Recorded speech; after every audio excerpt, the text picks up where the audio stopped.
नमस्कार दोस्तों, आज की कहानी है पांचवी बेटी। एक बार फिर से सोच लीजिए भाभी सा। दया ने आंगन में झूलते हुए बैठे हुए कहा। इसमें सोचना क्या है दया, एक बार जो तय कर लिया भाभी सा पीछे पाँव नहीं धरेंगी। पूरी जिंदगी बीत गई, तुम अभी तक नहीं समझे? रेवती ने शांति से कहा। धीरे सहलाता हुआ बोला, तू फिक्र न कर दया, माता रानी सब कुछ ठीक करेगी। तू बस कागज पत्तर बनवा दे, बाकी सब मैं संभाल लूंगी। कहते हुए रेवती उठ खड़ी हुई। ठीक है भाभी सा, अब मैं चलता हूँ। अरे नहीं, अभी तो नाश्ता करके जा। ले जीवन आ गया, यह कहते हुए फिर से बैठ गई। ठीक है भाभी सा, अब मैं चलता हूँ। अरे नहीं, नाश्ता करके जाना। ले जीवन लेके भी आया और वो फिर से बैठ गई। दया नाश्ता करने बैठ गया। वाह भाभी सा, अरसे बाद खा रहा हूँ ऐसे गोंद का लड्डू, मज़ा आ गया। इन लड्डुओं ने तो आज माँ की याद दिला दी। चल चल रहने दे, कहते हुए रेवती ने चाय का कप दया की ओर बढ़ाया और खुद भी चाय पीने लगी। अच्छा, अब मैं चलता हूँ भाभी सा, कहते हुए दया उठ खड़ा हुआ। शादी के 15 ही दिन है, बहुत काम है। परिवार से 4 दिन पहले ही हाजिरी लगानी है तुझे, रेवती ने जोर देकर कहा। बिल्कुल आ जाऊंगा, कहते हुए दया ने गाड़ी की चाबी उठा ली। अभी 4 बजे हैं, 3 घंटे गांव पहुंचने में, यानी रात होने लगेगी गांव पहुंचते पहुंचते। दया ने घड़ी देखते हुए सोचा और एक्सीलेटर पे पाँव धर दिया। कुछ ही मिनटों में गाड़ी हाईवे पे हवा से बातें कर रही थी और दया का मन स्मृतियों से। जब राजा बाबू रेवती को ब्याह कर लाए थे, लाला हरी चूड़ियों से भरी खनखनाती कलाई, सुर्ख होठ, काजल से भरी उनीदा सी आंखें, थोड़े आगे को निकले दांत जो बात बात पे बेबात खिलखिलाते रहते थे, लाल जोड़े में लिपटा गोरा बदन गांव की सबसे सुंदर था। यही नहीं, अम्मा तो यही कहती थी, अरे हमारे राजा बाबू के बड़े बड़े घर वालों के आगे पीछे डौल रहे थे, पर करमजली सुंदरता ले डूबी हमें। कहने लगा ब्याह करेगा तो इसी से, और हम भी क्या करते, ब्याह लाए बिना दान दहेज के तुझ जैसी गरीब छोकरी को। उन दोनों दया को यह समझ कहाँ थी कि अम्मा प्रशंसा कर रहे हैं रेवती की या फिर कटाक्ष। राजा बाबू और दया के बीच 6 साल का अंतर था। दया को मतलब था तो सिर्फ इतना कि भाभी साहब सब उसकी बात सुने, उसके साथ खेले और भैया की लाई हुई रात की बची मिठाई इस कसम के साथ उसकी हथेली पे धर दे कि दया किसी को नहीं बताएगा। बस बचपन में भाभी साहब के साथ दोस्ती हुई, वो आज भी कायम है। दया की आंखें एक बार बीते बरसों को सहेजने लगी। भाभी साहब और राजा बाबू का प्यार रंग लाया और एक कन्या का जन्म हुआ। नाम रखा देव कन्या। एक के बाद एक फिर कन्याएं, राम कन्या, कृष्ण कन्या का जन्म हुआ। बस नहीं आया तो कन्हैया, जिसका इंतजार अम्मा सहित पूरे खानदान को था। अम्मा हर बार पूजा पाठ रखवाती, ताबीज बनवाती और ना जाने कितने कार्यक्रम होते कन्हैया के लिए, पर कन्हैया को तो नहीं आना था। सो लाख मनोहार के बाद भी नहीं आया। भैया उदास रहने लगे थे और अम्मा के तीखे व्यंग बार सुन सुन के भाभी सा का गोरा बदन अब काला पड़ने लगा था। खिलखिलाहट अब उदासी में बदल गई थी। न चूड़ियाँ खनखनाती थी, न पायल चमचमाती थी। घर की खामोशी में बेटियों की किलकिलारियाँ गूंजती रही, पर भाभी सा को छोड़ के सब बहरे हो गए थे। इस बीच दया का भी ब्याह हो गया। पार्वती के रूप में अम्मा की पसंद घर आ गई थी, वो भी मोटे दान दहेज के साथ। राजा बाबू आजकल शहर में अपना कारोबार बढ़ा रहे थे। कपड़े की बड़ी मिल लगाई तो करोड़ों की कमाई चालू हो गई थी। सप्ताह के 4 दिन शहर और 3 दिन गाँव में बीत रहे थे उनके। उसके बाद वो दोनों ही, रेवती और पार्वती, पेट से थीं। अम्मा राजा बाबू को समझा रही थी, देख बेटा, 3 छोरियां हैं तने, इसके छोरो ही होना चाहिए, और जा डॉक्टर बाबू से बात कर, कोई रास्ता निकाल देवेगा। अम्मा ये मेरे बस के नहीं है, तड़प के राजा बाबू ने कहा। तो के छोरियों से ही घर भर लेवेगा, अम्मा गुस्से से बोली। तभी भाभी साहब वहाँ चाय लेके पहुँची तो अम्मा का गुस्सा 7वें आसमान पे पहुंच गया। कहने लगी, अरे करमजली, कुछ तो शर्म कर, 3 छोरियां जलकर बैठी है। अब तो घर का चिराग पैदा कर, मेरे राजा को कहीं मुंह दिखाने लायक छोड़। इस बार अगर लड़की पैदा हुई तो मुझसे बुरा कोई ना होगा। कहते हुए चाय की ट्रे पर झपटी। भाभी साहब के हाथ से ट्रे फिसल गई और सीधे अम्मा की साड़ी पे मार डाला कुलच्छड़ी ने। कहते हुए अम्मा ने थप्पड़ रसीद करने ही वाला था कि भाभी साहब ने अम्मा की कलाई पकड़ ली। खबरदार, जो मुझ पर हाथ उठाया, आज तक थारी हर बात नज़र नीचे रख के स्वीकार करती आई हूँ, पर उसे मेरी कमजोरी समझने की भूल मत करियो। छोरियों पैदा करा तो ताना सुन सुन के बहरी होगी मैं। अब और नहीं, साफ साफ सुन लो अम्मा, छोरी छोरी पैदा करो लुगाई के हाथ में ना हो, मर्द के हाथ में होए है। पूछ लेना नर्स मैडम से, वो बतावी थी मन्ने XY के बारे में। पूछना अपने डॉक्टर बाबू से, बड़ी 60 गांठ है ना थारी तो। भाभी सा ने एक बार बोलना लगी तो रुकने ही न लगी। पार्वती, दया, तीनों छोरियों के बारचे में हक्के बक्के खड़े थे।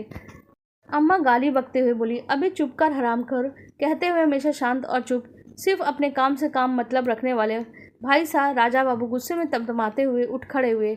बहुत चुप रहली राजा बाबू, कभी आपके खातिर, कभी अपनी छोरियों के खातिर, पर अब और नहीं। अब लड़का हो या लड़की, अब की बार नसबंदी का ऑपरेशन होके रहेगा। भाभी साहब ने सपाट स्वर में घोषणा कर दी और तीर की तरह निकल गई वहाँ से। अगले कई दिनों तक उलझी डोरी में फंसी हुई पतंग सी छटपटाती रही अम्मा। दिन बीते, रात बीते, महीने बीते, फिर लड़की का जन्म दिया और अम्मा के तन बदन में आग लग गई। लगे भी क्यों ना, कोढ़ में खाजो हो गई थी। इधर भाभी साहब ने भी कसम खा ली कि वो इस लड़की, जिसका नाम उन्होंने सुकन्या रखा था, को लेकर घर नहीं जाएगी। अब बस उन्हें शहर जाना था राजा बाबू के साथ।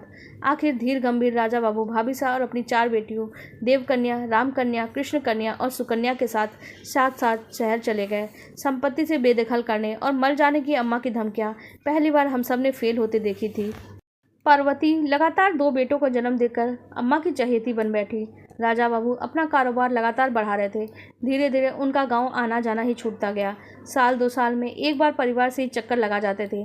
चारों लड़कियों को भाभी साहब ने अच्छे स्कूल में भेजा, पढ़ाई भी अच्छी निकली।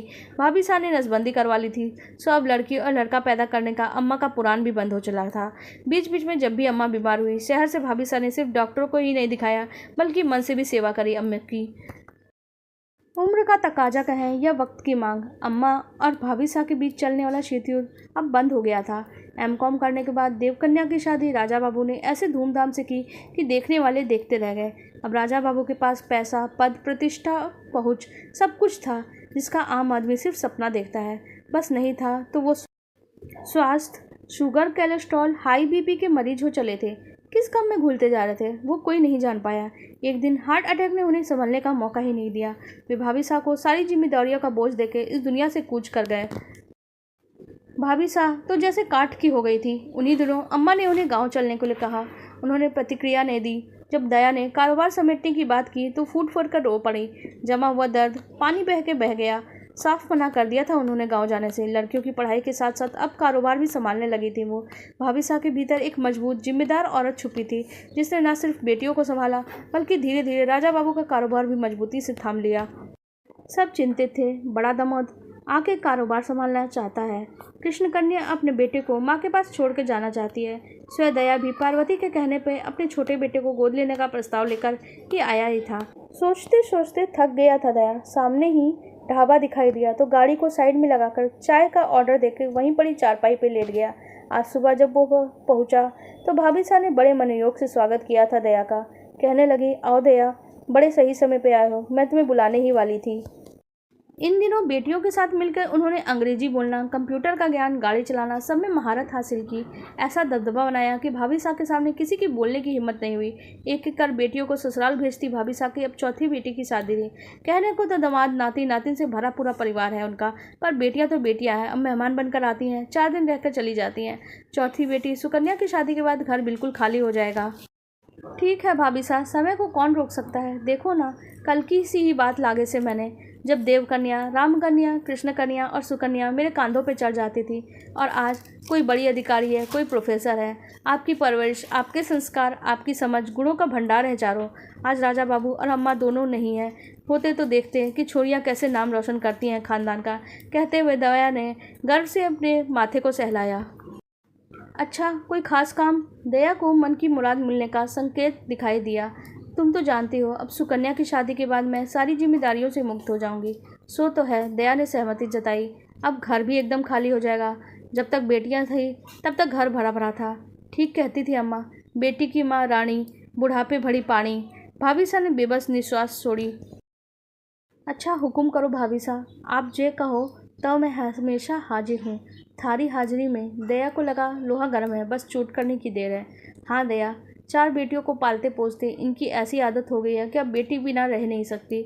मतलब, दया असमंजस से बोला। मतलब अब 5वीं बेटी गोद लेने का सोचा है मैंने। सोचा क्या है, करना ही है। और गांव की विधवा संतोषी बुआ को तो जानते हो ना, कई सालों से उनकी बेटी आरती की पढ़ाई का खर्च उठा रही हूँ। छोरा ना होने का गम सालता रहा हो, पर उन्होंने छोरियों के लिए कभी कमी नहीं रखी। कहते हुए भाभी साहब की आंखें नमी उतर आई थी। पर आगे क्या सोचा है आपने। छोरियाँ सब अपने अपने घरों में खुश है, अब आपको अपने बारे में भी सोचना चाहिए। दया पार्वती के कहे अनुसार अपनी बात कहने के लिए भूमिका बांधने लगा। सोचना क्या है दया, अब तो बस करना है। बस इसलिए तुझे याद कर रही थी। नहीं, मैं जिसे गोद ले रही हूँ उसकी शादी के बाद फिर एक कन्या गोद लूँगी। यानी ये सिलसिला तब तक चलेगा जब तक मेरी सास समाज में लड़कियों की स्थिति बेहतर हो। इसमें कोई संविधा मेरी भी। रेवती ने मुस्कुरा कर कहा। उसके चेहरे का तेज, आंखों का आत्मविश्वास, बोली में सागर की गहराई महसूस की दया ने। दया को तो मानो सांप सूंघ गया था। कुछ नहीं बोल पाया वो। क्या हुआ दया? मैंने तो अपनी वसीयत भी बना ली, भाभी सा ने कहा। गोद लूँगी, उसकी पढ़ाई, उसकी शादी की जिम्मेदारी मेरी, कहते हुए रेवती ने अपने आंचल में गांठ लगाई। क्या कह रहे हो आप? दया का मुंह खुला का खुला रह गया। पार्वती के सपनों पे तो पानी फिर गया था, जान पड़ा उसे। ठीक कह रही हूँ, मेरी संपत्ति के कई दावेदार मुझे साफ साफ दिखाई दे रहे हैं, पर मैं किसी भी रिश्ते को भुनाने नहीं दूंगी। पर किसी अनजान को गोद लेकर आप अपने पाँव पे कुल्हाड़ी मार रही हैं, इससे अपने ही आपसे दूर हो जाएंगे। दया ने तीर छोड़ा। दया अपनी दाल ना गलती देख कुछ बोला ही नहीं, बस थूक निकलते रहा। शादी में आते समय संतोषी बुआ और आरती को साथ लेने की जिम्मेदारी थारी, और ये कागज़ भी ले आना, दस्तखत करवा लेना दोनों से, निशान लगा रखे हैं वकील साहब ने, कहते हुए कुछ कागज़ दया की ओर बढ़ा दिया रेवती ने। दया को तो जैसे काटो तो खून नहीं। प्रत्यक्ष में उसने कागजात लेके समय से सब काम करके शादी में आने का वादा किया था। साहब, अब की चाय कब की ठंडी हो गई? ढाबे वाला लड़का उसे जगा रहा था। दया, तन्ने का लगे है। मेरे संस्कार इतने कमज़ोर हैं कि मेरा परिवार साथ ना देवेगा मुझे। मेरी बेटियों पे पूरा भरोसा है। चौथी की विदाई के समय ही पांचवी की घोषणा करूंगी। जब बेटियों को जड़ने से पहले अम्मा को, नसबंदी कराने से पहले राजा बाबू को, बिजनेस में हाथ डालने से पहले किसी को ना पूछा, इब का पूछना सा दया। जो करना है खुद करना है, अपने दम पे करना है, फिर पूछने का क्या मतलब। ये बैसाखियाँ कब से तोड़ चुकी है थारी भाभी सा। दया लड़के के जगाने से हड़बड़ा कर उठ बैठा। देखा रात हो रही थी, पर द्वितीया चांद बादलों को चीर कर अपनी मंद मंद प्रकाश फैला रहा था, जो आने वाले दिनों में निरंतर बढ़ेगा, ठीक उसके भाभी सा की तरह। चाय पीते हुए दया अपने मन के लालच को कफन पहना के भाभी सा की पांचवी बेटी के बारे में सोचा था। आपको हमारी ये कहानी कैसी लगी कमेंट सेक्शन में हमें ज़रूर बताएं। साथ ही वीडियो को लाइक कर दें और हमारे चैनल को भी सब्सक्राइब कर लें। धन्यवाद।